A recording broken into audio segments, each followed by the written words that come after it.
مجھے دین اسلام سے پیار ہے، مجھے دین اسلام سے پیار ہے، مجھے دین اسلام سے پیار ہے۔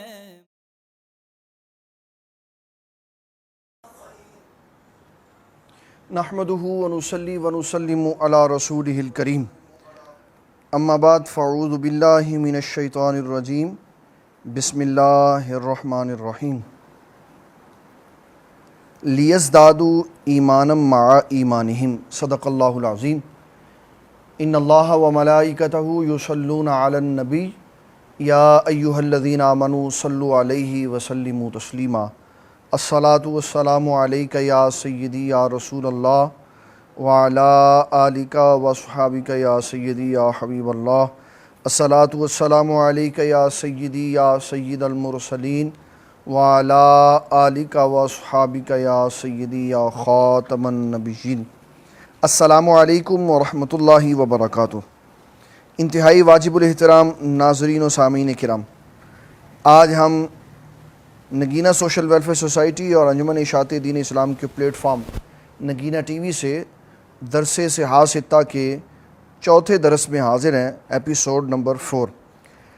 3 درسوں میں ہم نے کتاب بدء الوحی پڑھی ہے، اب ہم کتاب الایمان کا آغاز کر رہے ہیں، کیونکہ ہم نے نام رکھا ہے اس کا درس صحاح ستہ۔ تو میں مختصر سا تعارف کروا دینا چاہتا ہوں کہ تمام کتب میں جو ہم نے ایمان اور عقیدے کی احادیث پڑھنی ہیں ان کی کیا ترتیب ہے۔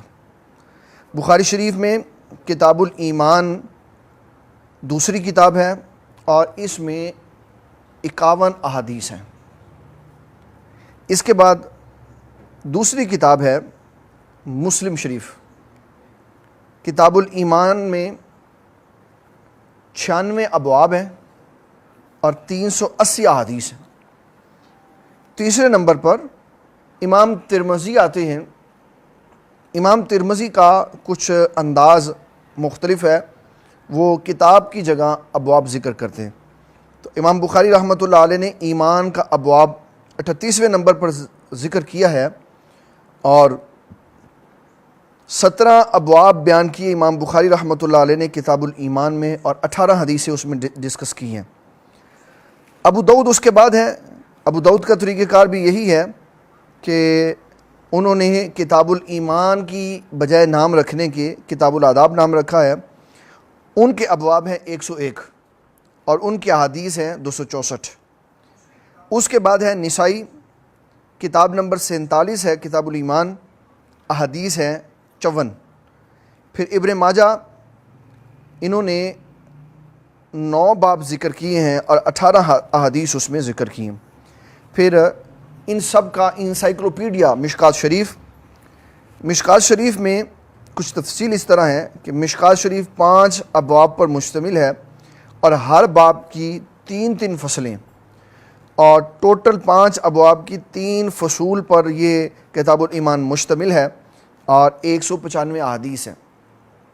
میں بخاری کی کیونکہ ترتیب سے چل رہا ہوں، تو جو بخاری کی حدیث ہم پڑھیں گے وہ مسلم، ترمذی، ابو داؤد، نسائی، ابن ماجہ میں آئے گی، میں اس کا نمبر ریفرنس کوٹ کرتا چلوں گا۔ آج ہم نے بخاری شریف کی کتاب الایمان دوسری کتاب کی پہلی حدیث پڑھنی ہے، جس کا ترتیب کے اعتبار سے نمبر ہے 8۔ ان احادیث کو جن جن محدثین نے اپنی کتابوں میں ذکر کیا ان کے حوالہ جات پہلے سماعت فرما لیں، پھر ہم گفتگو کی طرف چلتے ہیں۔ امام احمد بن حنبل نے اپنی مسند میں 4798 نمبر پر، 5672 پر، 6015 پر، اور بخاری شریف میں یہ حدیث ہم پڑھنے لگے ہیں۔ اس کے علاوہ مسلم شریف میں 20 سے لے کر 24 تک 4 مسلسل حدیثوں میں یہ موجود ہے۔ ترمذی میں 2609 نمبر، نسائی 5001، مسند ابی یعلا موصلی میں 5788، 5702، 5707۔ صحیح ابن خزیمہ میں 308 اور 309 نمبر، صحیح ابن حبان میں 158 اور 1446، المعجم الاوسط میں 2903، معجم الکبیر للطبرانی میں 782 اور 2362، السنن الکبری للبہقی میں 1675، 7221، 7891، بہقی فی شعب الایمان میں 20 نمبر پر، 3021 پر، 3686 میں، الترغیب والترہیب علامہ منذری کی کتاب میں 521، 1102 میں، مجمع الزوائد میں 137 اور 140، اور انسائکلوپیڈیا آف اسلام مشکات المصابیح، اس میں 4 نمبر پر یہ حدیث موجود ہے جو آج ہم بخاری شریف سے پڑھنے لگے۔ امام بخاری رحمۃ اللہ علیہ کا انداز گفتگو کچھ اس طرح ہے کہ آپ جب بھی کسی کتاب کا آغاز کرتے ہیں تو کتاب کا آغاز آپ ہمیشہ اپنی دلیل کے طور پر یا تو آیت قرآنی سے کرتے ہیں یا رسول اللہ صلی اللہ تعالیٰ علیہ وسلم کی کسی حدیث مبارک سے کرتے ہیں۔ اس کے بعد پھر اور بھی طریقہ کار ہیں ان کے، یہ 2 معروف طریقے۔ انہوں نے کتاب الایمان کا آغاز ان جملوں کے ساتھ کیا: ایمان وہو قول و فعل، کہ ایمان قول اور فعل کا نام ہے، وَيَزِيدُ وَيَنْقُصُ، ایمان کم اور زیادہ ہوتا۔ پھر اس کے اوپر انہوں نے جو آیات پیش کی میں وہ عرض کرنے لگا۔ 26واں سپارہ سورۃ فتح کی 4تھی آیت، لِيَزْدَادُوا ایمانا مع ایمانہم، ان کے ایمان کو ان کے لیے زیادہ کر دیا۔ سورۃ کہف کی آیت نمبر 13، وَزِدْنَاهُمْ ہُدًى، اور ہم نے ان کے لیے ہدایت کو زیادہ کر دیا۔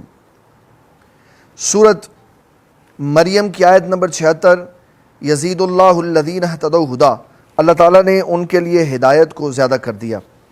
اسی طرح اگلی 3-4 آیتیں، والذین اہتدوا زادتہم ہدی وآتاہم تقواہم، سورۃ محمد کے 18 نمبر، ویزداد الذین آمنوا ایمانا، مدثر کی 31 نمبر، ایکم زادتہ ھذی ایمانا فاما الذین آمنوا فزادتہم ایمانا فاخشوہم فزادہم ایمانا وما زادہم الا ایمانا وتسلیما والحب فی اللہ والبغض فی اللہ من الایمان۔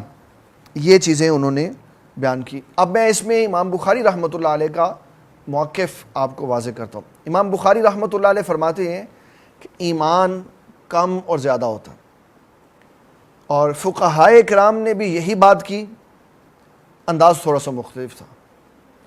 امام اعظم ابو حنیفہ رضی اللہ تعالیٰ عنہ آپ فرماتے ہیں ایمان، نفس ایمان کم اور زیادہ نہیں ہوتا، لا الہ الا اللہ محمد الرسول اللہ پر ایمان مکمل ہو گیا۔ اب جوں بندہ خوبیاں پیدا کرتا چلا جائے گا، اللہ تبارک و تعالی جل مجد الکریم اس کے ایمان میں قوت پیدا کرتا چلا جائے۔ اس کے لیے میں امام بخاری رحمۃ اللہ علیہ کی حدیث پیش کرتا ہوں۔ امام بخاری رحمۃ اللہ علیہ فرماتے ہیں، وَكَتَبَ عمر بن عبد العزیز الی عدی بن عدی، عمر بن عبد العزیز نے اپنے دور خلافت میں عدی بن عدی کو خط لکھا اور کہا، ان للایمان فرائض و شرائع و حدود و سنن، ایمان فرائض، اس کی شرائط، اس کی حدود اور سنتوں کا نام ہے۔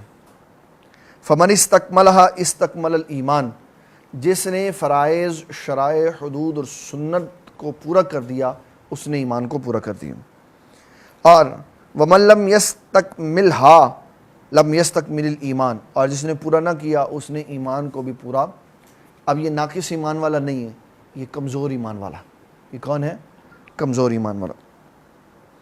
اور پھر آپ نے فرمایا کہ یہ یاد رکھو، میں اپنی زندگی گزار رہا ہوں اور پھر میں نے دنیا سے بالآخر چلے جانا ہے، میں کوشش کر رہا ہوں کہ میں تمہیں ایسی باتوں کی نصیحت کروں کہ جن پر تم میرے بعد عمل کرو، اور اگر تم نہیں کرو گے تو میں تمہاری کوئی تعلق داری کا بھوکھا نہیں ہوں۔ اور پھر ابراہیم خلیل اللہ علیہ السلام کا ذکر کیا، وَلَٰكِن لِيَطْمَئِنَّ قَلْبِي، ایمان اطمینان قلبی کا نام ہے، دل کا مطمئن ہونا۔ میں اس میں امام شافعی رحمۃ اللہ علیہ کی ایک بات عرض کرنا چاہتا ہوں جو کہ بہت ضروری ہے۔ علامہ بدر الدین عینی حنفی رحمۃ اللہ علیہ نے کہا، امام شافعی فرماتے ہیں، اقرار زبان سے کیا جاتا ہے، جس بندے کا زبان سے اقرار خراب ہو، زبانی اقرار میں خلل ہو، وہ کافر ہے۔ جس کی تصدیق میں خلل ہو وہ منافق ہے، اور جس کے عمل میں خلل ہو وہ فاسق ہے۔ اس کو ہمارے علماء نے اس طرح بیان کیا ہے، اقرار باللسان و تصدیق بالقلب و عمل بالارکان۔ ایمان ہے زبان سے اقرار، دل سے تصدیق اور عمل سے بتانا کہ میں مسلمان ہوں۔ ایک بندہ زبان سے اقرار کرتا ہے اور کہتا ہے، اور وہ یہ کہتا ہے کہ جناب میں مسلمان ہوں، اور اس کے کہنے کے بھی دو انداز ہیں، انشاءاللہ میں مسلمان ہوں اور الحمدللہ میں مسلمان ہوں۔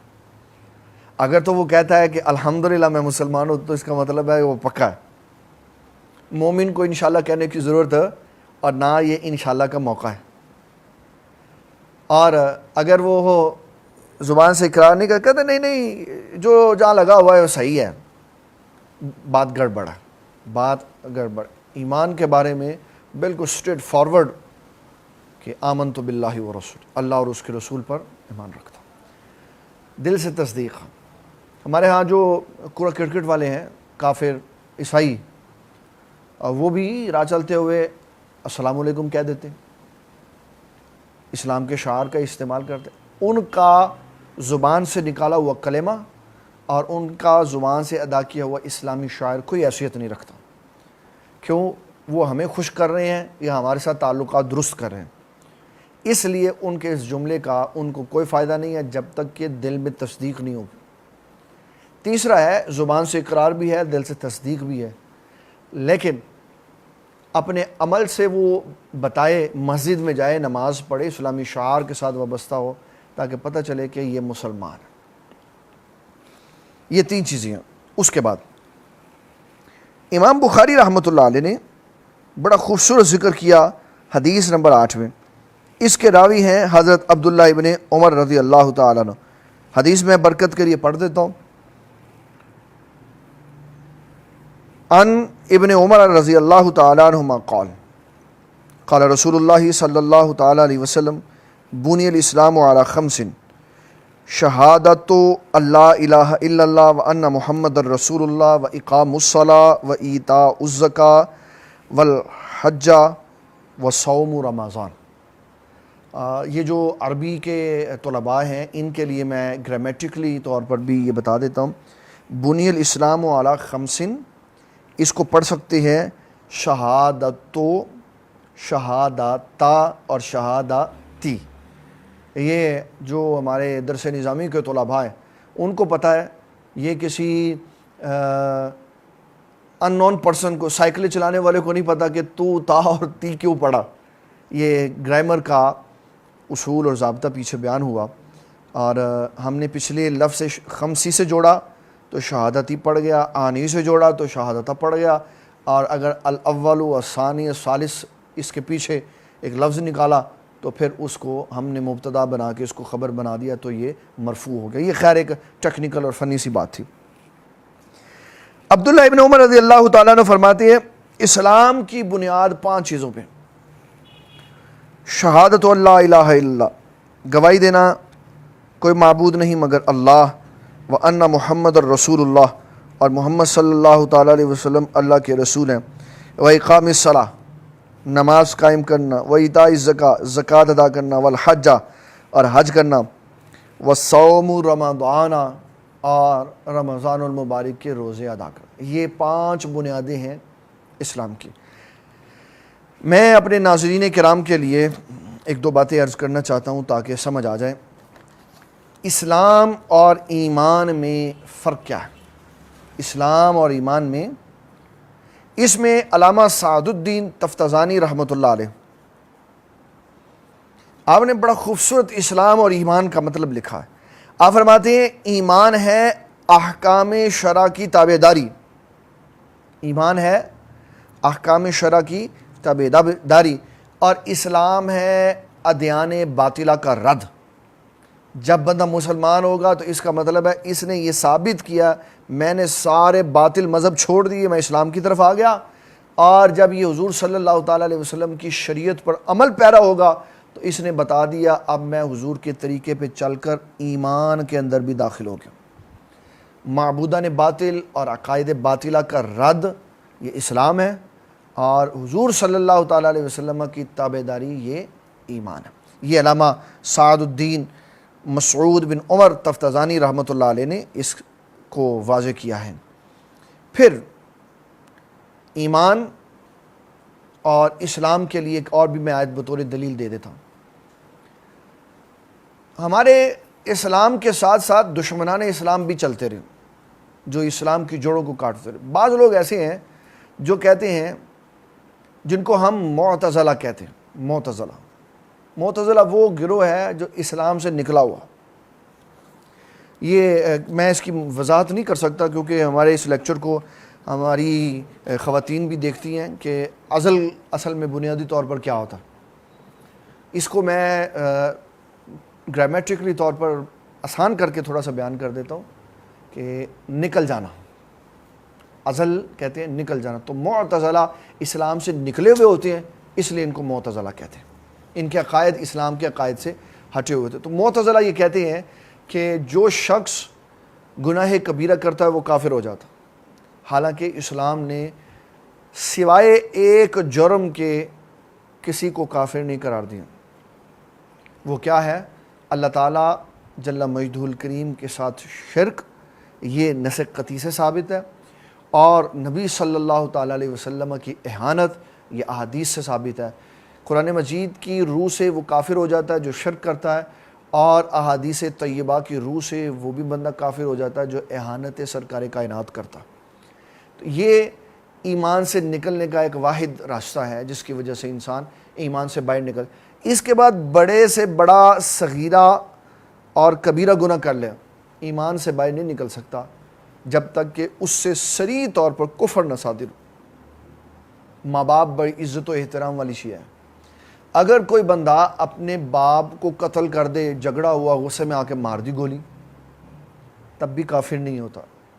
یہ سب جرموں میں والدین کی نافرمانی، ان کو اف کہہ کر تکلیف پہنچانا، اللہ کی ذات و صفات میں شریک ٹھہرانے کے بعد سب سے بڑا گناہ ہے۔ ماں باپ کو اف کہہ کے تکلیف پہنچانا، تو ایک شخص نے تکلیف تو بڑی دور کی بات ہے، اپنے باپ کو مار دیا اس نے، کتنا بڑا جرم اس نے کیا، لیکن کافر نہیں ہوگا کیونکہ کبیرہ گناہ کی انتہا ہے یہ۔ اس کے باوجود انسان کافر نہیں ہوتا۔ کافر وہ تب ہوتا ہے جب وہ کفر کرتا۔ یہ جرم اس نے جو کیا یہ سخت ترین حرام کاری والا جرم ہے، اور مدتوں وہ اللہ کے حضور اس کی سزا پائے گا۔ تو بڑے سے بڑے صغیرہ گناہ سے انسان کافر نہیں ہوتا۔ کافر وہ تب ہوتا ہے جب وہ کفر کرتا۔ اس لیے ہمیں اس معاملے میں اپنے معاشرے کو تھوڑا ٹھنڈا کرنا چاہیے کہ کفر کی جن لوگوں کے پاس مشینیں برانڈڈ پڑی ہوئی ہیں وہ اپنی مشینوں کو تالے لگا کے بند کر کے رکھ دیں۔ نبی صلی اللہ تعالیٰ علیہ وسلم نے مسلمان بنائے ہیں، کافر نہیں بنائے۔ آپ نے بڑے سے بڑے جرم کرنے کے بعد بھی لوگوں کے لیے اسلام کا دروازہ کھول دیا ہے۔ وہ جرم ارتداد کا نہ ہو، وہ جرم نبی صلی اللہ علیہ وسلم کی ختم نبوت پہ ڈاکے کا نہ ہو، حضور کی اہانت کا نہ ہو، تو اسلام نے دروازہ کھلا رکھا ہوا کہ بندہ آئے تو اس کے لیے معافی ہی معافی ہے۔ یہ حدیث مبارک جو ہم نے بخاری شریف میں 8 نمبر پر پڑھی ہے، بنیاد ہے اسلام کی، بنیاد ہے۔ بنیاد کس چیز کی ہوتی ہے؟ عمارت کی۔ یعنی بیان یہ کیا جا رہا ہے کہ اس بنیاد کے اوپر اعمال صالحہ کی جب تم عمارت کھڑی کرو گے تو عمارت کمزور نہیں ہوگی، توانا ہوگی، طاقت والی ہوگی، کیونکہ اس کی بنیادیں مضبوط ہیں۔ اور بنیاد کیا ہے؟ شرک سے پاک رب کائنات کی توحید، شرک سے پاک رب کائنات کی، اور اس میں نفی ہے۔ لا الہ الا اللہ کا جو جملہ ہے، لا پہلے ہے، الہ بعد میں ہے۔ اللہ تعالیٰ کو رب ماننے سے پہلے معبودان باطل کا انکار ہے۔ 360 بت جو کعبے کے اندر پڑے ہوئے تھے، ان سے مشرکین مکہ سے انکار پہلے کروایا، رب کا اقرار بعد میں کروایا۔ اور ہمارے اسلاف میں بڑا سادہ سا یہ مسئلہ سمجھایا کہ لا الہ الا اللہ محمد الرسول اللہ میں کلمہ طیبہ میں لکھنے میں اللہ تعالیٰ کا نام پہلے ہے، حضور پاک کا نام بعد میں، لیکن ماننے میں حضور پاک کا نام پہلے ہے، اللہ کا بعد میں ہے، کیونکہ اللہ کو ہم نے تب مانا جب ہم نے حضور کو مانا۔ جب ہم نے حضور پاک صلی اللہ علیہ وسلم کے سامنے آ کر چاروں شانے چت کر دیے، بیٹھ گئے، جی حضور آپ ہمیں کلمہ پڑھا دیں، کلمہ پڑھا، تو پہلے حضور پاک کو مانا، پھر ان کو اللہ کا سچا نبی سمجھتے ہوئے ان کو کہا کہ آپ ہمیں کلمہ پڑھائیں۔ تو پہلے حضور کو مانا، پھر حضور پاک صلی اللہ علیہ وسلم کی زبان وحی ترجمان سے کلمہ پڑھ کے رب کو مانا۔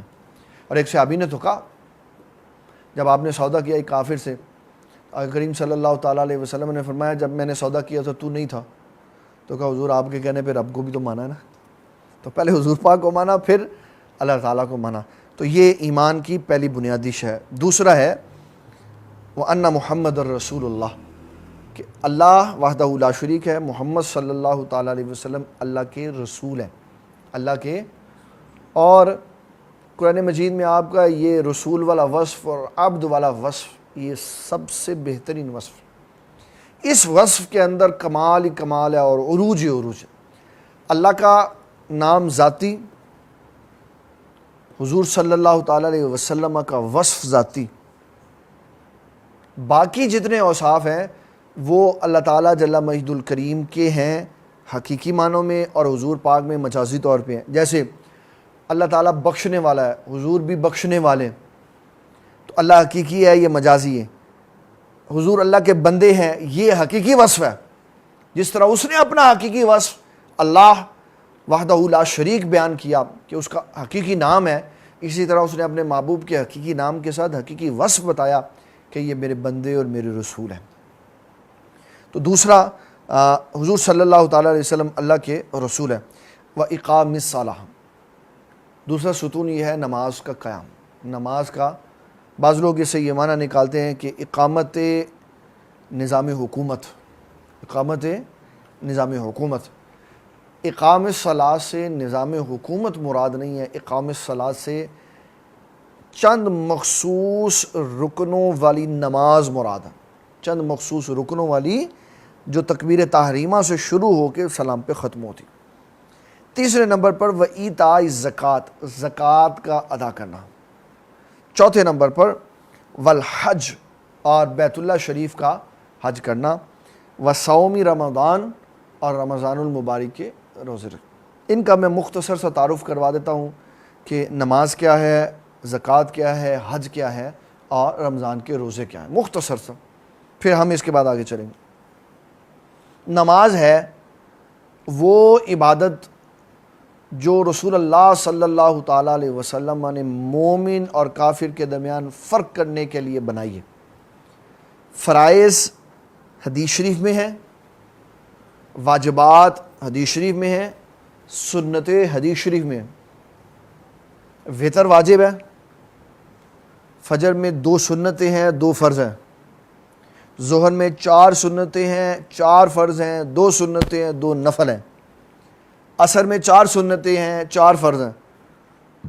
مغرب میں 3 فرض ہیں، 2 سنتیں ہیں، 2 نفل ہیں۔ عشاء میں 4 سنتیں ہیں، 4 فرض ہیں، 2 سنتیں ہیں، 2 نفل ہیں، 3 وتر ہیں، 2 نفل ہیں۔ یہ ٹوٹل 48 رکعات، اور ساری کی ساری رسول اللہ کے حدیث سے ثابت۔ جن احادیث سے نماز کی فرضیت ثابت ہے، جتنی قوت والی احادیث سے نماز کی فرضیت ثابت ہے، اتنی قوت والی احادیث سے نماز کی سنتیں، واجبات اور نوافل ثابت۔ میں اس کی جڑ میں جاؤں گا جب کتاب الصلاۃ آئے گی، پھر میں ریفرنس کے ساتھ میں خاکہ بھی سنا دیتا ہوں۔ کوئی شخص یہ کہے کہ جناب آپ فجر کے 2 فرض، عصر کے 4، ظہر کے 4 اور مغرب کے 3 اور عشاء کے 4 پڑھنا کافی ہے، یہ 4 فرض کہاں سے ہے؟ حدیث شریف سے۔ تو نبی صلی اللہ علیہ وسلم کی حدیث شریف یہ نہیں ذہن میں، آپ نے فرمایا مومن پر لازم ہے 12 سنتیں سارے دن میں۔ کتنی سنتیں؟ 12۔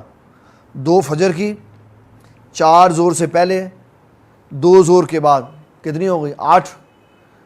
2 مغرب کے بعد 10، 2 عشاء کے بعد۔ یہ ہیں سنتیں جو مؤکدہ ہیں۔ باقی جو سنت غیر مؤکدہ ہیں یہ نوافل میں شامل ہوتی ہیں۔ فجر کی نماز کے بعد 2 رکعتیں اشراق کی آتی ہیں، مغرب کے بعد 6 رکعتیں اوابین کی آتی ہیں۔ جب سورج سر کے قریب کھڑا ہوتا ہے تو چاشت کی نماز آ جاتی. یہ وہ ساری رکھتے ہیں جو سارے دن میں انسان کو اللہ تعالیٰ نے دی تاکہ وہ اس کی عبادت میں سر جھکائے. اور یہ کہہ دینا کہ آپ فرض پڑھ لیں باقی کوئی ضروری نہیں ہے، کسی شخص کو یہ اختیار ہے ہی نہیں. رسول اللہ صلی اللہ تعالیٰ علیہ وسلم فرما رہے ہیں، یہ میں آپ کو حدیث شریف سنانے لگا. فرمایا اگر کسی شخص کے سر پر دشمن کے گھوڑے کھڑے ہوں، کہ کیا کھڑے ہوں؟ دشمن کے گھوڑے کھڑے. یہ تاکید کے لیے بیان کیا، تاکید اتنی سخت ہے. فرمایا اگر کسی کے سر پر دشمن کے گھوڑے کھڑے ہوں، اس کو اجازت نہیں ہے کہ وہ فجر کی سنتیں چھوڑ دے. اتنی سخت تاکید ہے، فجر کی سنتیں پڑھیں. اور امام بخاری کی آئیں گے حدیثیں، نبی صلی اللہ تعالیٰ علیہ وسلم غزوہ سے واپسی آئے تو رات تاخیر تھی، آخری پہر تھا، تو آپ نے اپنے سواری کے اوپر ہی تکبیر تحریمہ اللہ اکبر، نیند غالب آ گئی تو آپ تھوڑا سا ایسے بائیں پہلو کی طرف ہوئے. عبداللہ ابن مسعود رضی اللہ تعالیٰ عنہ فرمانے لگے کہ مجھے نظر آ رہا تھا کہ حضور صلی اللہ علیہ وسلم نے ابھی نماز شروع کی تو اب نیند غالب آ گئی. تو فرماتے میں نے آ کے آگے کندھا حضور پاک کے کندھے سے لگا دیا اور میری اونٹنی حضور پاک کی اونٹنی کے ساتھ چلتی رہی. کیا وجہ تھی؟ کہا کہیں نیند کے غالب ہونے کی وجہ سے نبی صلی اللہ علیہ وسلم زمین پر تشریف نہ لیں. بعض ایسے بے وقوف آدمی وہ کہتے ہیں عبداللہ ابن مسعود نے موڈ ایسے لیتا حضور ڈیگنا پہن. بابا خیال کریں ہم کس کی بارگاہ میں کیا لفظ کہہ رہے ہیں. حضور صلی اللہ علیہ وسلم فرماتے ہیں بعض لفظ اللہ کی بارگاہ میں انسان جب بولتا ہے تو بڑے چھوٹے ہوتے ہیں لیکن بڑی اہمیت زیادہ ہوتی. ایسے بندے کی پرواز جاتی اور بسا اوقات لفظ چھوٹا بولتا ہے لیکن اس کی خرابی کو نہیں دیکھتا، وہ ایمان کو برباد کر دیتے. تو کہا کندھے کے ساتھ کندھا اس لیے لگایا تاکہ حضور زمین پر تشریف نہ لے. تو عبداللہ ابن مسعود فرماتے ہیں آپ نے سواری کے اوپر تہجد کی نماز پڑھی. سفر میں حضر میں آپ صلی اللہ علیہ وسلم نے نہ فرائض چھوڑے، نہ واجبات چھوڑی، نہ سنتیں چھوڑی، نہ نوافل چھوڑی، کچھ بھی نہیں چھوڑا، سب کچھ پڑھا. یہ نماز کتاب میں ہم انشاءاللہ اس کو ذکر کریں گے کہ کہاں کون سی نماز کس طرح آپ نے پڑھی.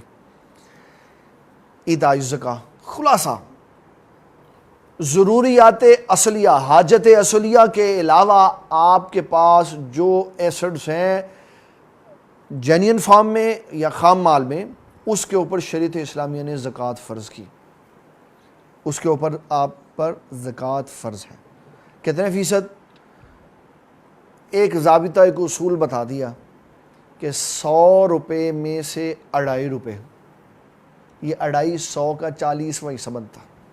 40واں میں اس کے لیے بڑا سادہ سا کلیہ بتاتا ہوں کہ سارے سامان کی کل قیمت لگا کے 40 پہ تقسیم کر دیں، جو جواب آئے گا وہ آپ کی زکوٰۃ ہو. والحج، حج کرو پوری زندگی میں ایک بار، پوری زندگی میں. ایک بندے نے کہا حج پہ حضور پاک صلی اللہ علیہ وسلم سے حضور حج ہر سال؟ آپ نے فرمایا حج فرض ہے. کہا حضور ہر سال؟ فرمایا حج فرض ہے. آپ نے فرمایا اللہ کے بندے ایک بار زندگی میں حج فرض ہے، اگر میں ہر بار کہہ دیتا تو اللہ ہر سال کے لیے حج فرض کر دیتا.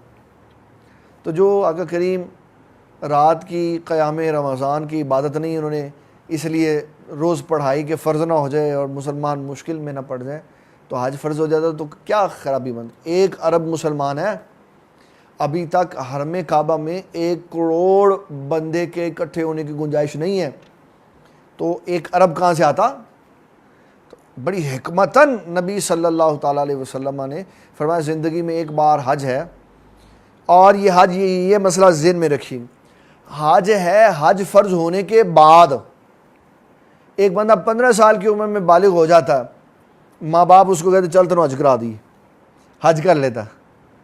اب وہ 35 سال کی عمر میں صاحب استطاعت ہوتا، اب اصل میں اس کے اوپر حج فرض ہوا. وہ جو پہلے کیا تھا وہ نفلی ہے، اصل فرض حج اب ہے جب اس کے پاس پراپرٹی ہے، پیسہ ہے، بینک بیلنس ہے، یہ خوب صاحب استطاعت ہے، پھر یہ حج کرے. ہاں شوق کے لیے لے جائے بچوں کو، ہر سال لے جائے. امام اعظم ابو حنیفہ رضی اللہ تعالیٰ عنہ کے بارے میں لوگوں نے کہا آپ نے ساری زندگی میں عید کی نماز ہی کبھی نہیں پڑھی، عید الاضحیٰ کی نماز نہیں پڑھی. کب پڑھی ہے تو بتاؤ. اور بے وقوف ایسا عجیب سوال ہے. بھئی امام اعظم ابو حنیفہ نے تو 55 حج کیے ہیں، ہر سال حج کیا. 15 سال کی عمر میں آپ نے پہلا حج کیا اور 70 سال کی عمر میں آپ کا وصال ہوا. 55 حج اور 15 جمع کرے تو 70 ہوتے ہیں. آپ نے ایک بھی عید الاضحیٰ کی نماز ادھر میدان عرفات کے علاوہ میں گزاری نہیں، اور میدان عرفات میں عید کی نماز ہوتی نہیں. تو امام اعظم ابو حنیفہ نے عید کی نماز کہاں سے پڑھنی تھی؟ احکامات بتائے لیکن خود نہیں پڑھی، کیونکہ آپ نے ہر سال حج کیا ہوا. 55 حج کیا آپ. امام حسن نے 25 حج پیدل کیے. 25 حج پیدل. ہمارے مولانا منظور احمد شاہ صاحب سائیوال والے 66 حج انہوں نے کی. 66 حج کی. 66 سال اللہ نے ان کو یہ توفیق بخشی. یہ اللہ تعالیٰ کی عطا ہے. جس نے وَأَذِّن فِي النَّاسِ بِالْحَجِّ يَأْتُوكَ رِجَالًا وَعَلَىٰ كُلِّ ضَامِرٍ يَأْتِينَ مِنْ كُلِّ فَجٍّ عَمِيقٍ کے اوپر لبیک کہا نا، جس نے جتنی بار کہا وہ اتنی بار حرم چلا جاتا. یہ تو مورے پکی لگ گئی ہوئی ہے کہ جو جتنی بار کہہ چکا ہے وہ اتنی بار حرم چلا جاتا. تو حج مخصوص دنوں میں مخصوص لباس کے ساتھ مخصوص جگہ پر ٹھہرنا یہ حج کہلاتا ہے. رمضان کے روزے، رمضان المبارک آیا، 29 کا ہوگا تو 29 روزے فرض ہے، 30 کا ہوگا تو 30 روزے فرض. اس کے ضمن میں ایک بات عرض کر دوں، احکامات وہاں ہوتے ہیں جہاں آپ موجود ہیں. آپ کل سعودیہ میں تھے تو 15 شعبان تھی تو آپ نے وہاں مزے لوٹے. صبح آپ روزہ رکھ کے یہاں آ گئے، یہاں آپ نے روزہ کھولا. جب روزہ کھولا تو پتہ چلا کہ 15ویں تو اب شروع ہوئی ہے، تو وہاں پہ 15 شعبان کا مزہ لے لیں، یہاں پہ بھی لے لیں. اگلے دن پھر 15 شعبان کا روزہ رکھ لیں. خالق کے کائنات کی طرف سے موقع ملا. اگر کسی جگہ پہ رمضان کے بارے میں 2 ترتیبیں بن جائیں، آپ ادھر چڑھتے سورج کی طرف ہیں، جاپان اس طرف ہیں، جب آپ اس طرف ہیں تو سورج پہلے نکلے گا، چاند بعد میں آئے گا. اور جب آپ ادھر ہیں تو چاند پہلے نکلے گا، سورج بعد میں آئے گا. جب آپ چاند کے قریب ہیں اور پہلے نکلے گا تو روزے بھی پہلے فرض ہوں گے، اور جب آپ چاند سے دور ہیں تو چاند بعد میں نکلے گا، روزے بھی بعد میں فرض ہوں. اگر آپ ہیں سعودیہ میں اور روزہ آپ نے پہلے رکھا، پھر آپ یہاں پاکستان میں آ گئے. جب آپ پاکستان میں آئے تو یہاں اس وقت ایک روزہ پہلا چل رہا تھا، وہاں آپ نے ایک روزہ رکھ لیا تھا. پورے مہینے میں 30 روزے ہوئے، یہاں چاند 30 کا نکلا تو آپ کے ہو گئے 31. جب آپ کے 31 روزے ہو گئے تو آپ 31واں روزہ بھی فرض رکھیں گے. آپ کا پہلے سے ایک روزہ ادھر سے نوافل میں چلا جائے گا. آخری روزہ چھوڑنے کی آپ کو قطعاً اجازت نہیں ہوگی. وہ دن آپ کے لیے عید کا دن نہیں ہوگا. اس دن آپ روزہ رکھ کے جس جگہ پر موجود ہیں وہاں جو عید ہوگی اس دن عید منائیں گے. اور اگر آپ ایسے ملک سے آئے ہیں کہ آپ کے روزے بن گئے 28، آپ کے روزے بن گئے 28، یہاں 29 کا چاند ہوا، وہاں آپ نے جب جس ملک سے آئے ہیں وہاں چاند ابھی 2 دن بعد نکلنا تھا، تو یہاں آپ کے روزے بن گئے 28 کے بعد عید ہو گئی. تو آپ نے کہا 28 کے بعد تو عید ہوتی نہیں، تو اب آپ عید والے دن روزہ نہیں رکھ سکتے. آپ کو وہ روزہ چھوڑنا پڑے گا 29ویں دن کی جو عید ہوئی ہے، کیونکہ آپ کا ایک روزہ کم تھا، تو آپ کو اس دن روزہ چھوڑ کر مسلمانوں کے ساتھ عید منانی پڑے گی. پھر اس روزے کی قضا آپ کو بعد میں کرنی پڑے گی. یہ اس کا میں نے خلاصہ بیان کر دیا. یہ تھا امام بخاری رحمۃ اللہ علیہ کا کتاب الایمان کا پہلا باب، بنی الاسلام علی خمس، اسلام کی بنیاد 5 چیزوں پہ. دوسرا باب امام بخاری رحمۃ اللہ علیہ نے باندھا ہے باب امور الایمان، ایمان کے امور، یعنی ایمان کی کن کن چیزوں کا نام ایمان ہے.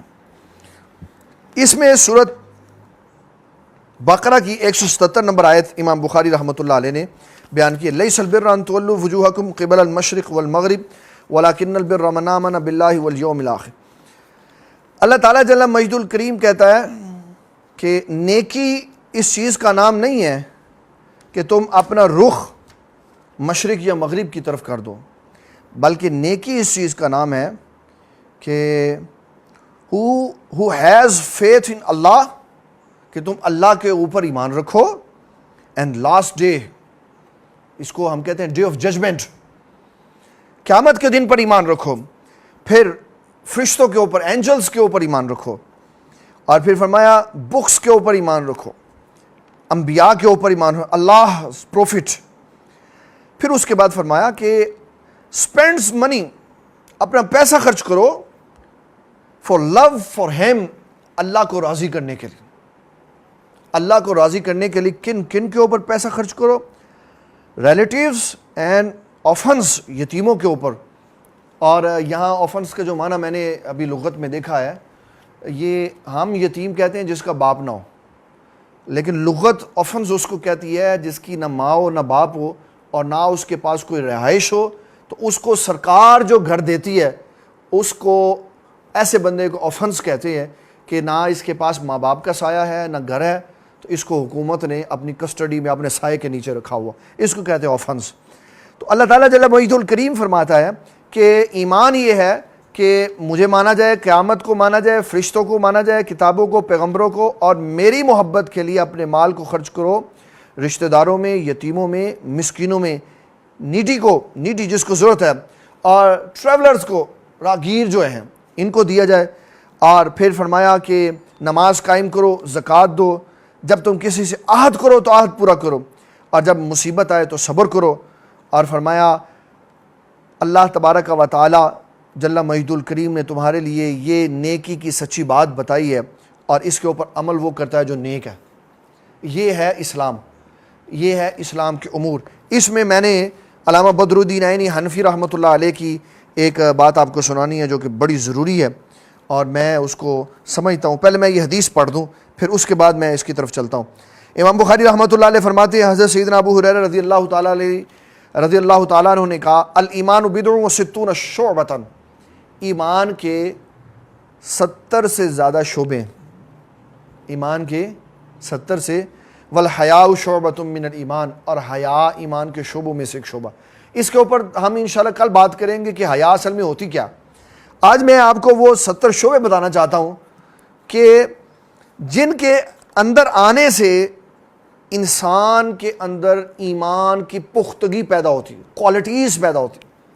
تنا لگ گیا، جوان ہو گیا، اب وہ خوبصورت تب لگے گا جب اس کے اوپر پھول آ جائیں گے، پتے آ جائیں گے.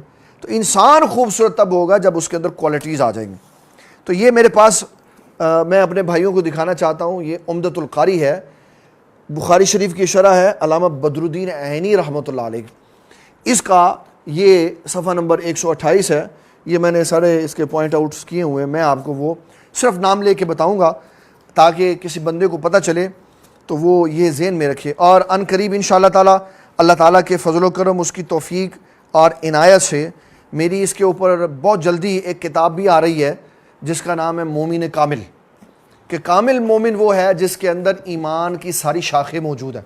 اور اس کتاب میں کم از کم مومنوں کے 77 وصف ہیں جو اس کے اندر موجود ہیں.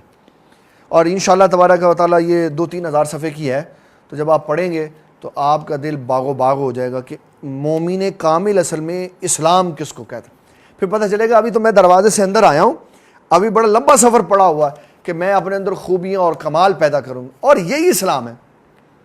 یہ نہیں ہے کہ پہلے دن کلمہ پڑھا تو ساری کوالٹیز آ گئی. آہستہ آہستہ سٹیپ بائی سٹیپ ایک ایک چیز کو انسان اڈاپٹ کرتا ہے اور پھر وہ آگے کی طرف چلا جاتا. علامہ بدر الدین عینی حنفی رحمۃ اللہ علیہ نے کہا کہ ایمان کی شاخوں میں سب سے پہلی اور بنیادی شاخ یہ ہے الایمان باللہ تعالی، اللہ تعالیٰ کو ایک مانو.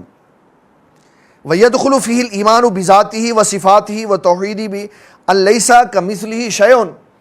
اور اس کے ساتھ ساتھ یہ بات ذہن میں رکھنی ہے کہ اللہ تعالیٰ کی ذات و صفات میں کوئی شامل نہیں ہے. اس کی ذات بھی بے مثال، اس کی صفات بھی. دوسرا الثانیۃ اعتقاد حدوث ما سوى اللہ تعالیٰ، اور دوسرا عقیدہ یہ رکھنا ہے، دوسری خوبی اپنے اندر یہ پیدا کرنی ہے کہ یہ نظریہ رکھنا ہے کہ اللہ کے علاوہ ہر شے حادث ہے.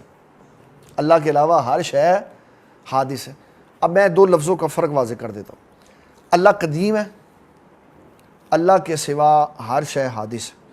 اللہ قدیم ہوا تو اس کی ذات و صفات بھی قدیم ہوئی، اس کے احکامات بھی قدیم ہوئے، اور اس کے ذات و صفات و احکامات کے علاوہ ہر شے حادث ہے. حادث حدوث سے نکلا ہے، پہلے نہیں تھی بعد میں بنی. اور قدیم کا مطلب ہوتا ہے جو شروع سے ہی ہے. اللہ تعالیٰ شروع سے ہے اس لیے قدیم ہے، اور اللہ کے علاوہ کوئی بھی شروع سے نہیں ہے، سب کو اس نے بعد میں جس طرح ضرورت تھی اس نے بنایا۔ نمبر 3 فرشتوں پر ایمان، نمبر 4 اس کی کتابوں پر ایمان، نمبر 5 اس کے رسولوں پر ایمان، نمبر 6 الایمان بالقدر خیرہ و شر، اچھی اور بری تقدیر پر ایمان، نمبر 7 آخرت پر ایمان۔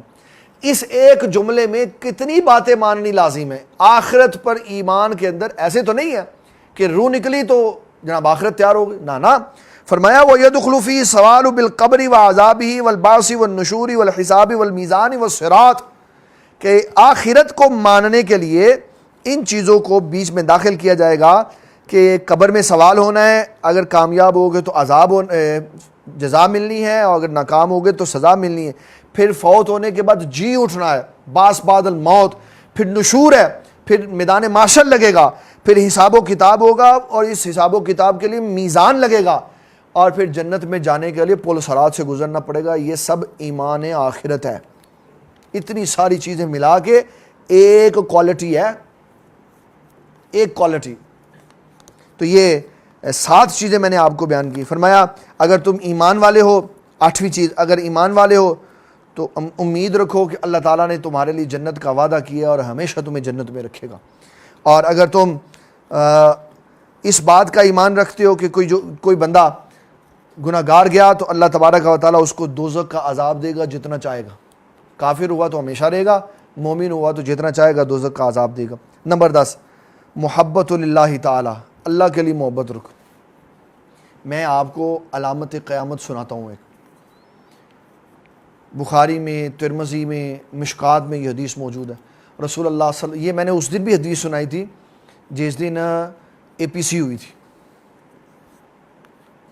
جس دن اے پی سی ہوئی تھی عمران خان کے خلاف، آل پارٹی کانفرنس۔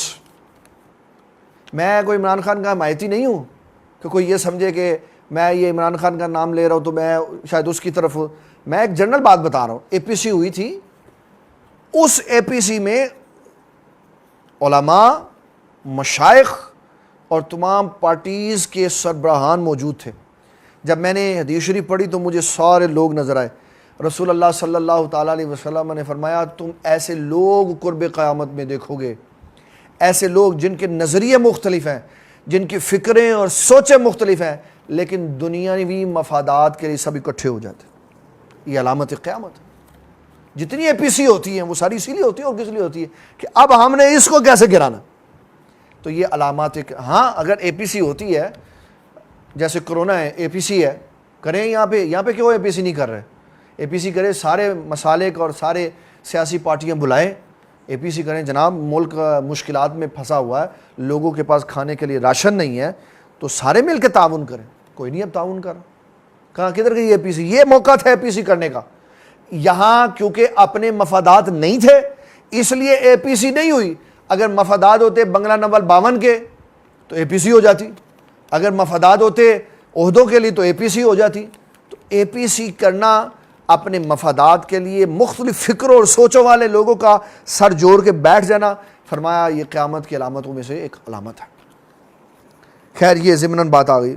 بات چلی تھی 10ویں سے محبت اللہ تعالی۔ محبت کس کے لیے ہو؟ ہم یہاں جتنے بیٹھے ہیں ہم میں سے کوئی بندہ، وہ سوائے میرے 2 بھتیجوں کے میرا کوئی رشتہ دار نہیں ہے، اب ہم جتنے بھی افراد بیٹھے ہیں یہ اللہ کی رضا کے لیے بیٹھے ہیں، دین کی بات سننے کے لیے بیٹھے ہوں، اسلام کا پیغام سننے کے لیے بیٹھے ہوں۔ یہ ہے محبت اللہ کے لیے۔ پھر فرمایا کہ 11ویں شے یہ ہے، پہلے ہے محبت للہ تعالی، اللہ کے ساتھ محبت کرو، اللہ کے ساتھ محبت کرو۔ اور 11 یہ ہے الحب فی اللہ والبغض فی اللہ، کہ جب کسی بندے سے محبت کرو تو اللہ کے لیے کرو، اور جب کسی سے نفرت کرو تو اللہ کے لیے کرو۔ اس میں کیا کیا داخل ہے؟ کہا نہیں صرف اللہ داخل نہیں ہے اس میں، وَيَدْخُلُ فِيهِ حُبُّ الصَّحَابَةِ وَالْمُهَاجِرِينَ وَالْأَنصَارِ وَحُبِّ آلِ رسول صلی اللہ تعالیٰ علیہ وسلم۔ اے بابا بڑا ڈاڈا ہے۔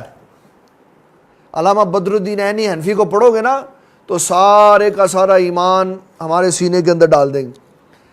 نہ رافضیوں کو چھوڑا نہ خارجیوں کو چھوڑا، کہ ایمان اس وقت تک مکمل ہو ہی نہیں سکتا جب تک رسول اللہ کے صحابہ اور حضور کی آل سے پیار نہیں ہوگا۔ پھر فرمایا 12واں نمبر یہ ہے کہ محبت النبی صلی اللہ تعالی علیہ وسلم، حضور پاک سے محبت کی جائے، اور اس میں داخل ہے الصلاۃ علیہ و اتباع سنتی، کہ حضور پہ درود بھی پڑھا جائے اور حضور کی سنتوں پر بھی چلا جائے۔ پھر 13 نمبر پہ فرمایا اخلاص،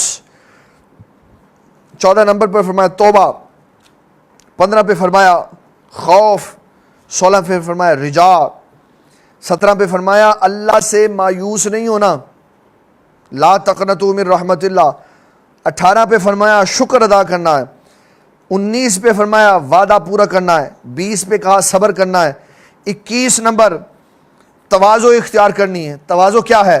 یدخل فیہ توقیر الاکابر، وڈیاں دی تعظیم کرنی ہے۔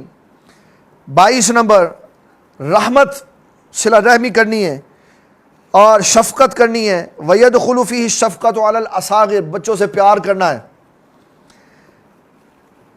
33ویں نمبر پہ کہا الرضا بالقضاء، جی میں رب راضی رکھے ہوئے رب راضی رہنا ہے۔ کبھی حالات نرم آ جائیں، کبھی گرم آ جائیں، وہ ہمارے جو ہیں گجرا والے ثاقب رضا مصطفی، علامہ ثاقب رضا مصطفی، وہ اکثر یہ شعر پڑھا کرتے تھے، کہتے تھے جے رب میرا راضی دکھاں تے میں سکھ ہونے چلے پاواں، وہ اسی طرح کوئی شعر پڑھتے تھے۔ تو اور میں آپ کو یہ بات بتاؤں بڑے مزے کی، آصف بھائی، میں اگر کوئی حدیث شریف پڑھوں نا اور اس کے لفظ نہ مجھے آ رہے ہو تو فوری میسیج آ جاتا ٹھک کر کے پانا حدیث پڑھنے، اور شعر غلط پڑھ دوں تو شعر بھی آ جاتا ہے، لوگ اس کا مطلب بیٹھ کے سن رہے ہیں۔ پھر فرمایا 24 نمبر پر توکل، 25 پہ زہد تزکیہ نفس، 26 پہ ترک حسد، 27 پہ ترک کینہ، 28 نمبر پر ترک غضب غصہ، 29 پہ ترک غش، من غشہ فلیس منا، جو ملاوٹ کرتا ہے وہ ہم میں سے نہیں ہے، ترک غش، ملاوٹ نہیں کرنی۔ 29ویں نمبر پر ملاوٹ نہیں کرنی۔ 30ویں نمبر پر ترک حب دنیا، دنیا کی محبت نہیں پانی اپنے دل میں، نہ حب مال نہ حب جا، کوئی شے نہیں اپنے دل میں پانی۔ یہ میں نے آپ کو بتائی ہیں 30 باتیں۔ کتنی باتیں؟ 30 باتیں بتائیں، میرے پاس ساری ہیں، میں نام سب کے سناؤں گا، پھر میں اس کے بعد انشاءاللہ تعالی سوالات کی طرف آؤں گا۔ اور میں یہ سوالات اگر آپ مجھے دے دیں تو میں یہ سمجھتا ہوں کہ ہم اس 30 پہ بس کر دیتے ہیں اور سوالات کے جوابات دیتے ہیں تاکہ ہماری گفتگو مزید اپنے وقت سے باہر نہ نکل سکے۔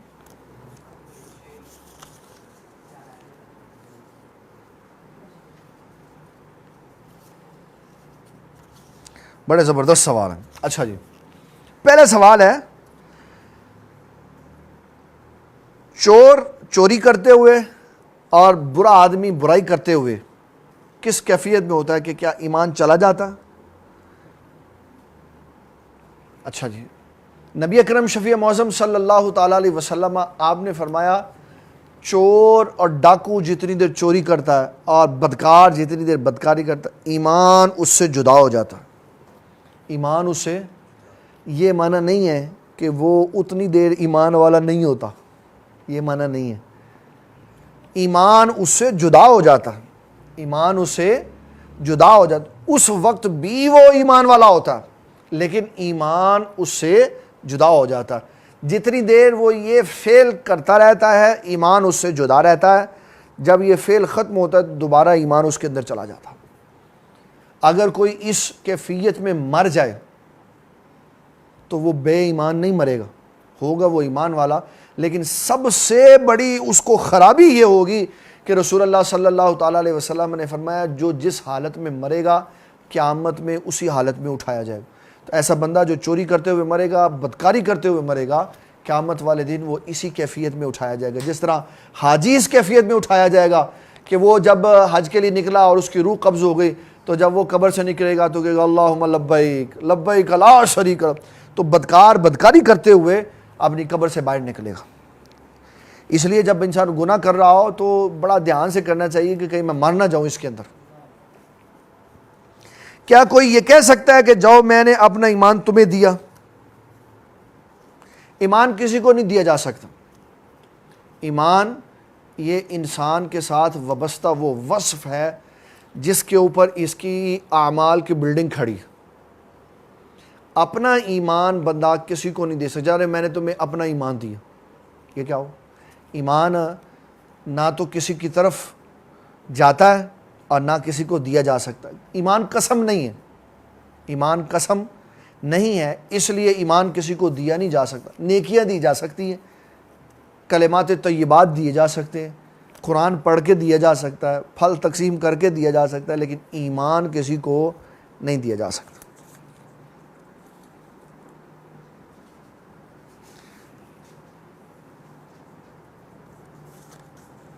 جی، گستاخ رسول کے منکر کے بارے میں کیا حکم ہے؟ ایک بندہ گستاخی کرے اور دوسرا کہے کہ اس نے گستاخی نہیں کی، یہ ہے گستاخ رسول کا منکر، یہ ہے گستاخ رسول کا منکر۔ ایک بندے نے گستاخی کی جس طرح آسیہ مولونہ نے کی، اب وہ یورپ میں چلی گئی، اس کی ساری اسٹیٹمنٹ آئی ہوئی ہے کہ جناب یہ تھا، اب اسکرین سے پردہ ہٹ گیا ہوا اور حقائق سب کھل کے سامنے آ گئے ہیں کہ 9.2 بلین کے لیے اس کو چھوڑا گیا اور انٹرنیشنل پریشر برداشت نہیں کیا جا سکا، تو اس کی وجہ سے اس کو چھوڑ دیا، ایمان ضائع کر دیا اور رسول اللہ کی ناراضگی لے لی۔ مجھے تو لگتا ہے یہ کرونا اسی کا بدلہ ہے، یہ کرونا کی جو سزا ملی ہے اسی کی وجہ سے ملی۔ گناہ کو جائز سمجھ کر گناہ کرنا یہ کفر ہے۔ یہ کیا ہے؟ کفر ہے۔ کسی مسلمان کو قتل کرنا یہ گناہ کبیرہ ہے، اس کو مسلمان سمجھ کر قتل کرنا یہ کفر ہے، کہ میں اس کو اس لیے سب قتل کر رہا ہوں کیونکہ یہ مسلمان ہے اور میں نے ایک ایک کر کے مسلمان مار دینے ہیں، کافر ہو جائے گا۔ وَمَن يَقْتُلْ مُؤْمِنًا مُتَعَمِّدًا فَجَزَاؤُهُ جَهَنَّمُ خَالِدًا فِيهَا وَغَضِبَ اللَّهُ عَلَيْهِ وَلَعَنَهُ وَأَعَدَّ لَهُ عَذَابًا، کہا کہ جو شخص مومن کو جان بوجھ کر قتل کر دے گا، اس کی تفسیر میں مفسر نے یہ لکھا اگر مومن سمجھ کر جان بوجھ کے قتل کر دے گا نا تو ہمیشہ کے عذاب میں دوزخ میں رہے گا، اور اگر کوئی شخص گناہ اس لیے کرتا ہے کہ اس کے بغیر اس کا گزارا نہیں لیکن سمجھتا اس کو حرام ہی ہے تو پھر وہ گناہ کبیرہ کا مرتکب ہے۔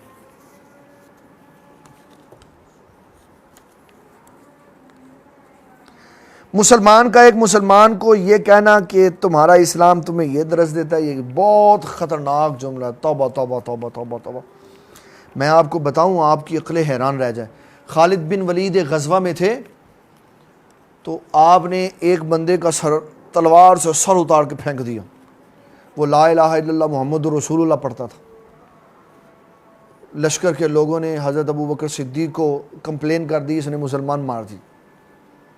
آپ نے فرمایا خالد سپہ سلاری چھوڑو، واپس آؤ۔ واپس آئے۔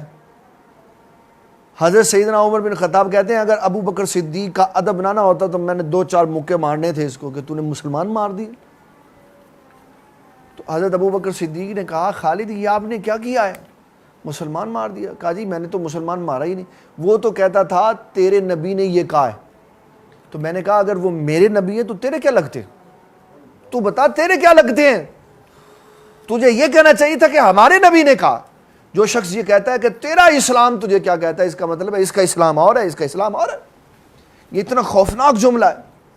ہاں اگر کسی کو دیکھا جائے کہ یہ اچھا کام نہیں کر رہا تو اس کو یہ کہنا چاہیے بھائی اسلام یہ درس دیتا، اسلام یہ درس دیتا کہ یہ کہا جائے کہ تیرا اسلام، اس کا مطلب ہے تیرا اسلام اور ہے، میرا اسلام اور ہے، حالانکہ اسلام تو ایک ہی، اور وہ اسلام رسول اللہ صلی اللہ تعالیٰ علیہ وسلم کا مذہب ہے۔ یہ سوال بہت ہی سخت قسم کا سوال ہے۔ غیر مسلموں کو ان کے مذہب کے مطابق بلانا، جیسے نمستے، رام رام، سکھ کو وائے گرو کہنا، مسلمانوں کو بہت بڑا فرق پڑتا۔ ہو مسلمانوں کی عمارت ساری ڈسٹرب ہو جاتی۔ کسی بھی مذہب کا شعار اپنانے کی اجازت نہیں ہے۔ کیوں؟ قادیانیوں کے اوپر سپریم کورٹ کی طرف سے جو فیصلہ آیا ہوا ہے، اس میں کیا یہ کہا گیا کہ آپ السلام علیکم نہیں کر سکتے، آپ اذان نہیں دے سکتے. وہ ربوہ والا اسی لیے تو تل ملا رہا ہے، کہتا ہے ہمیں احمدی مسلمانوں کو بھی موقع دو، ہم پاکستان میں ان دنوں میں اذان دے. تمہیں کیوں دے؟ یہ تمہارا شعار تھوڑی ہے، یہ تو مسلمانوں کا شعار ہے. اور ابھی آج ربوہ ٹائم کے اوپر یہ خبر لگی ہوئی تھی کہ یہ جو ٹائیگر فورس آ رہی ہے اس کے لیے ربوہ والوں نے 30 لاکھ روپیہ ہماری حکومت کو دیا. یہ ربوہ ٹائم کے اوپر فرنٹ کے اوپر آج خبر لگی ہوئی تھی. تو اس کے اوپر بھی ہمیں غور کرنا چاہیے کہ جو غریبوں کے لیے پیسے دے گا اس کے بارے میں لوگوں کے لیے نرم دل ہوگی، اور حکومت تو ویسے ہی ان کے آگے لیٹی ہوئی ہے. تو اس میں ہمیں بڑی سخت احتیاط کرنی چاہیے تاکہ ہم خرابی کی طرف نہ جائیں. اسلام نے کسی کے مذہبی شعار کو اپنانے کی اجازت نہیں دی اور غیر مسلم کے لیے اپنے شعار کو استعمال کرنے کی اجازت نہیں دی. مثلا کوئی کافر ملے، وہ کہے السلام علیکم کیا حال ہے جی، اس کے جواب میں کہنا وعلیکم السلام، یہ اجازت بھی نہیں ہے. اس کو دیکھ کر نمستے کرنا، اس کی اجازت بھی نہیں ہے کیونکہ یہ ان کا شعار ہے. اگر ہم ان کا شعار اپنائیں گے تو ہم ان میں شمار ہوں گے. جس قوم کا شعار اپنائیں گے اس قوم کے ساتھ آپ وابستہ کیے جائیں گے. اگر کافر آپ کو السلام علیکم ورحمۃ اللہ کہتا ہے، اس کے جواب میں فقہائے کرام نے کہا ہے کہ اس کو کہیں وعلیکم، یہ رسول اللہ کی حدیث سے مسئلہ ہے. فقہائے کرام نے اپنے پلے سے اپنی نانی کے گھر سے مسئلہ نہیں لائے، رسول اللہ کی حدیث سے نکالا ہے کہ جب سیدہ عائشہ صدیقہ رضی اللہ تعالیٰ نے تشریف فرما تھی، یہودیہ ہے، انہوں نے کہا السلام علیکم، آپ نے فرمایا وعلیکم. وعلیکم کا حضور آپ تو جلال میں آ گئی، آپ نے اندر سے وعلیکم ولعنت اللہ وغضب اللہ کا. آپ نے فرمایا سیدہ عائشہ صدیقہ غصے میں نہیں کہ حضور آپ نے سنا نہیں؟ فرمایا میں نے بھی سنا اور میرے رب نے بھی سنا، لیکن جو میں نے کہا وہ رب نے قبول فرمایا. وعلیکم اس کا مطلب ہے وہ کہہ رہا ہے تجھ پہ سلام ہو تو میں سلام قبول کر لوں، اور وعلیکم کا مطلب میں یہ کہوں کہ تو جس قابل ہے اللہ تجھے وہ دے، اللہ تجھے وہ دے. تو کسی کو بھی اس کا مذہبی شعار، یہ ہمارے عموماً کمنٹیٹر وسیم اکرم بڑا کہتا ہے، یہ جب یہ ہندوستان سے اس نے پیسے لیے ہوتے ہیں نا کمنٹری کرنے کے لیے، پھر نمستے پھر فلانے، یہ وہ لوگ ہیں جو بیچارے ہیں. ان کے اوپر ہم کفر کا فتویٰ نہیں لگا سکتے، نہ ان کے اوپر کفر کا فتویٰ بنتا. یہ تو قوم کے وہ لوگ ہیں جنہوں نے ساری زندگی گیند بلے کے ساتھ گزار دی. ان کو چاہیے تھا کہ یہ کچھ اسلام بھی سیکھتے.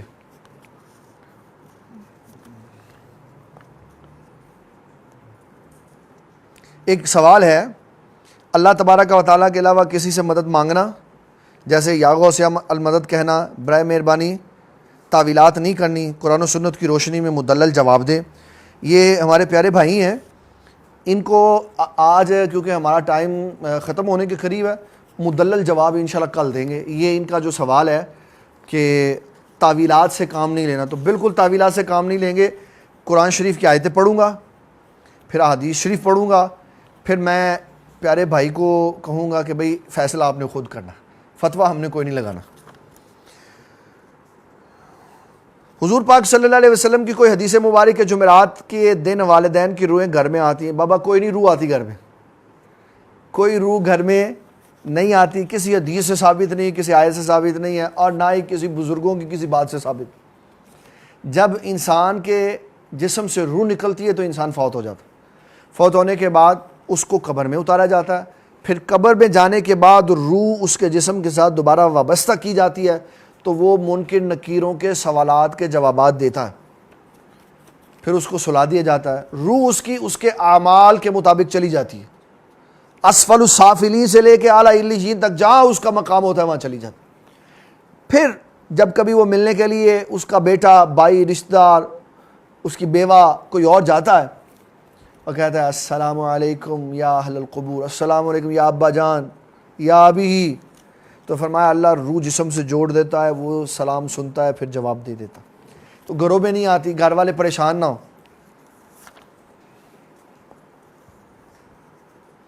اگر کوئی گناہ کرے پھر توبہ کرے، پھر گناہ کرے، پھر توبہ کرے، بار بار ایسا کرے، ایسا کرنا کیسا ہے؟ بہت اچھا ہے. بحیثیت انسان وہ گناہ کرتا ہے تو کرتا رہے، ساتھ ساتھ توبہ بھی کرتا رہے، کہ ہو سکتا ہے اللہ تعالیٰ ایک دن اس کی توبہ قبول فرما لے. اور توبہ کی قبولیت کا سب سے کم درجہ یہ ہے کہ جب انسان گناہ کرتا ہے پھر توبہ کرتا ہے، تو جب وہ توبہ کے بعد گناہ چھوڑ دے تو سمجھ لو اللہ نے توبہ قبول فرما لی۔ اور دادا صاحب رحمۃ اللہ نے فرمایا ایک بندے نے ایک گناہ سے بچنے کے لیے 70 بار توبہ کی، پھر گناہ کیا تو 70 دفعہ اس کی توبہ قبول نہیں ہوئی، جب اس نے 71ویں مرتبہ توبہ کی اللہ نے توبہ قبول فرما دی۔ اور اس میں میرے والد گرامی قبلہ رحمۃ اللہ علیہ بڑا خوبصورت جملہ ارشاد فرماتے تھے تو بڑا ہے کہ اللہ بڑا ہے، تو بڑا ہے کہ اللہ بڑا ہے، اگر تو بڑا ہے تو پھر توبہ نہ کر، اور اگر اللہ بڑا ہے اس نے دروازہ کھلا رکھا ہوا ہے توبہ والا، گناہ ہو جاتا ہے بحیثیت انسان تو گناہ کرنے کے بعد فوری طور پہ توبہ کر لے، پھر گناہ ہو جاتا ہے پھر توبہ کر لے، اس لیے کہ رب توبہ کرنے والے سے پیار کرتا۔ میں نے ایک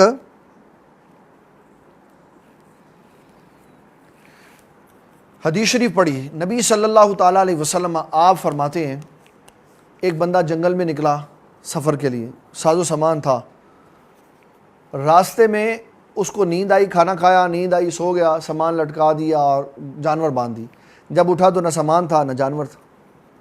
اب وہ پریشان ہوا کہ گھر بھی دور ہے، منزل بھی دور ہے، میں ریگستان میں پھنس گیا ہوں۔ اس کے لیے اس نے بہت کوشش کی، بالآخر مایوس ہو کے بیٹھ گیا۔ جب دوبارہ آنکھ کھلی تو جانور بھی موجود تھا، ساز و سامان بھی تھا، تو بڑا خوش ہوا اور خوشی میں کہنے لگا انت عبدی، اللہ سے کہنے لگا انت عبدی وانا ربک، اتنا بڑا اس نے جملہ کہا، انت عبدی، یا اللہ تو میرا بندہ ہے، وانا ربک، اور میں تیرا رب ہوں۔ بھول گیا کہ میں نے کیا کہنا تھا، کہنا تو یہ تھا کہ یا اللہ میں تیرا بندہ ہوں، تو میرا رب ہے، بھول گیا۔ تو نبی صلی اللہ تعالیٰ علیہ وسلم فرماتے ہیں یہ خوشی کی انتہا تھی، یہ کیا تھا، یہ کفر نہیں تھا، یہ خوشی کی انتہا تھی۔ فرمایا جب اس کو اونٹنی ملی، ساز و سامان ملا، اس کو خوشی ہوئی۔ فرمایا جب کوئی بندہ توبہ کر کے اللہ کی بارگاہ میں آتا ہے تو اللہ کو اس توبہ کرنے والے شخص سے زیادہ خوشی ہوتی ہے کہ وہ بندہ میرے پاس آ گیا۔ آج ایک اور بھی سوال ہے، یہ آج کا آخری سوال ہے۔ قادیانیوں کی مسجد میں قادیانیوں کی مسجدیں اگر راستے میں نظر پڑ جائے تو لعنت بھیجنا کیسا ہے؟ اللہ اکبر۔ پہلی بات تو یہ میرے پیارے بھائی، اللہ تعالیٰ آپ کا درجہ بلند فرمائے، قادیانیوں کی مسجدیں نہیں ہوتی، قادیانیوں کی، ان کو کہتے ہیں مرزواڑے، کیا کہتے ہیں ان کو؟ مسجد کا لفظ خاص ہے مسلمانوں کے لیے، مسجد کا لفظ خاص ہے مسلمانوں کے لیے۔ وَأَنَّ الْمَسَاجِدَ لِلَّهِ، مسجدیں اللہ کے لیے ہیں اور یہ مسلمانوں کے لیے، یہودیوں کے لیے ہیں کلیسا، عیسائیوں کے ہیں چرچ، ہندوؤں کے ہیں مندر، اور مرزیوں کے ہیں مرزواڑے۔ اور منافقین اور ملحد اور بے دین لوگ جو جگہ کا احاطہ کر لیتے ہیں اس کو کہتے ہیں مسجد درار، اس کو کیا کہتے ہیں؟ مسجد درار، مسجد تفریق، مسجد ارصاد، یہ اس کے نام ہے قرآن مجید میں۔ والذین اتخذوا مسجدا ضرارا وکفرا وتفریقا بین المؤمنین وارصادا لمن حارب اللہ ورسولہ من قبل ولیحلفن ان اردنا الا الحسنى واللہ یشہد انہم لکاذبون لا تقم فیہ ابدا۔ ان کی مسجد راستے میں نظر پڑ جائے لعنت بھیجنا بالکل جائز ہے۔ یہ وہ لوگ ہیں جو اللہ اور اس کے رسول کو اذیت دیتے ہیں، اور اللہ تعالیٰ فرماتا ہے ان الذین یؤذون اللہ ورسولہ لعنہم اللہ فی الدنیا والآخرہ، جو اللہ اور اس کے رسول کو اذیت دیتا ہے دنیا اور آخرت میں اس کے اوپر اللہ اور اس کے رسول کی لعنت۔ تو قادیانی اگر نظر آ جائیں، ان کی مسجدیں نظر آ جائیں تو ان کے اوپر، قادیانیوں کے اگر مرزوارے نظر آ جائیں تو ان کے اوپر یہ تبرک کے طور پہ جملے کہنے بالکل جائز ہیں۔ اللہ تعالیٰ جل مجیدہ الکریم ہمارے آج کے اس درس کو اپنی بارگاہ میں قبول منظور فرمائے۔ کل انشاءاللہ تعالیٰ ہم بخاری شریف کی حدیث نمبر 10 کے ساتھ آپ کی خدمت میں حاضر ہوں گے، اور اس میں آپ کی خدمت میں کل گفتگو کروں گا حیا کے موضوع پر۔ پہلے ہم نے یہ پروگرام رکھا تھا پیر سے جمعرات، اب ہم نے بعد میں سوچا یار جمعے کو لوگوں نے کیا کرنا ہے، کون سی لوگوں کی ملیں چل رہی ہیں، ہفتے کو کیا کرنا، نہ شادی ہونی ہے، نہ کہیں پکنک پارٹی پہ جانا ہے، نہ آئی ٹی ہے، نہ کوئی ڈنر ہے، نہ کوئی لنچ ہے، تو چلو کم از کم اتنے دن ہم روز ہی درس دیں گے جتنے دن گورنمنٹ آف پاکستان کی طرف سے پابندی لگی ہوئی ہے۔ جب لوگوں کے کاروبار شروع ہو جائیں گے پھر ہم دوبارہ شیڈول طے کر لیں گے کہ ہم نے اس کو کتنے دن دینا ہے تاکہ لوگ توجہ کے ساتھ اس کو سن سکیں. تو اس لیے انشاءاللہ تبارک و تعالیٰ کل ریگولر درس ہوگا اور اس کے آخر میں ہم پھر مزید یہ جو میرے پیارے بھائی نے کہا ہے میں اس کا جواب ضرور دوں گا. اور انہوں نے جو ایک جملہ کہا نا وہ میں ضرور اس کو ذہن میں رکھوں گا کہ تعویلات نہیں کرنی. بابا میں کوئی تعویل نہیں, صرف آیتیں پڑھوں گا اور صرف حدیثیں پڑھوں گا اور پھر اس کا معنی کروں گا بغیر تعویل کیے تاکہ ہمارے بھائی صاحب کو سمجھ آ جائے اور ان کا دل نور ایمان سے چمک اٹھے. اللہ تعالیٰ ہماری حاضری قبول و منظور فرمائے. دعا میں سارے احباب شامل ہوں تاکہ اللہ تعالیٰ کے حضور دعا پیش کی جا سکے. اللہم صلی علی سیدنا و مولانا محمد و علی سیدنا و اصحاب سیدنا و مولانا محمد و بارک وسلم وصلی علیہ. یا اللہ درس صحاحت ہم نے تجھے اور تیرے محبوب صلی اللہ تعالیٰ علیہ وسلم کو راضی کرنے کے لیے یہ درس کا سلسلہ شروع کیا. اگر دل کے کسی کونے میں کسی حصے میں کہیں کوئی ریاکاری کا شائبہ بھی موجود ہے تو یا اللہ اس کو بھی ختم فرما دے. اس درس کو اخلاص اور للہیت کے لیے شروع کیا گیا. یا اللہ اس کو اپنی بارگاہ میں شرف قبولیت عطا فرما. بیماروں کو شفا عطا فرما. بالخصوص میرے برادر اصغر صاحبزادہ محمد ابو بکر صدیق یوسفی صاحب کو صحت تندرستی عطا فرما. میری والدہ صاحبہ کو بھی صحت تندرستی عطا فرما. یا اللہ ان کا سایہ تا دیر ہمارے سروں پر قائم اور دائم فرما. ان کی شفقتوں سے ہمیں اپنے دامنوں کو بڑھنے کی توفیق عطا فرما. یا اللہ ان کو اپنی اولاد سے ہر وقت راضی رہنے کی توفیق عطا فرما اور اپنی محبت کے بازو اپنی ساری اولاد پہ پھیلانے کی توفیق عطا فرما. اور جس طرح انہوں نے ساری زندگی محبت سے حسن سلوک سے اور پیار سے ہمیں کبھی کوئی غم نہیں آنے دیا, یا اللہ آگے بھی ایسے ہی ہمارے ساتھ زندگی گزارنے کی توفیق عطا فرما. یا اللہ مائیں ٹھنڈی چھائیں ہوتی ہیں, یا اللہ سب کی ماؤں کو لمبی عمریں عطا فرما. یا اللہ جن کے باپ اور ماں دونوں زندہ ہیں یا اللہ ان کو لمبی زندگیاں عطا فرما. جن کے باپ ہیں مائیں نہیں ہیں یا اللہ ان کے باپوں کو لمبی زندگی عطا فرما. یا اللہ میری والدہ صاحبہ کو لمبی زندگی عطا فرما. یا اللہ یہ جو دین کا کام کر رہے ہیں ان سب کا ثواب تیرے محبوب صلی اللہ علیہ وسلم کی بارگاہ میں پیش کرتے ہیں, قبول و منظور فرما.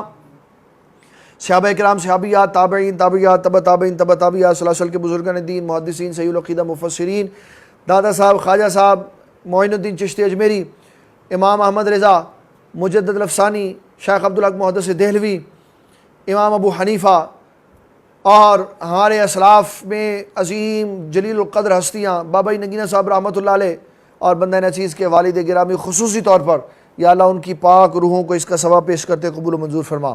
یا اللہ ان سارے نیک لوگوں کا وسیلہ پیش کرتے تیری بارگاہ میں اس کرونا جیسی بیماری سے ہمیں نجات عطا فرما.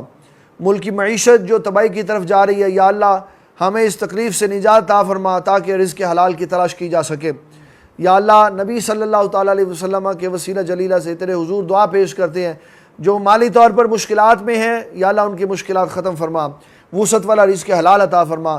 یا اللہ جو حضور کی ختم نبوت کے مخالف ہماری حکومت کی صفوں میں گھسے ہوئے ہیں یا اللہ ان کو باہر نکال اور نبی صلی اللہ علیہ وسلم سے محبت رکھنے والے لوگ عطا فرما. قادیانیوں سے نجات عطا فرما, قادیانیوں کی مدد سے بھی نجات عطا فرما. یا اللہ ان کے پیسے سے بھی نجات عطا فرما, ان کے چینی اور آٹے کے بھرے ہوئے ٹرکوں سے بھی نجات عطا فرما, ان کی محبتوں سے بھی نجات عطا فرما. حضور صلی اللہ علیہ وسلم کے غلاموں کی محبت عطا فرما. یا اللہ ہمارے دلوں کی نیک شرعی جائز حاجات قبول و منظور فرما. صلی اللہ تعالیٰ علی حبیبہ محمد و آلہ وصحبہ اجمعین برحمتک یا ارحم الراحمین. مجھے دین اسلام سے پیار ہے, مجھے دین اسلام سے پیار ہے, مجھے دین اسلام سے پیار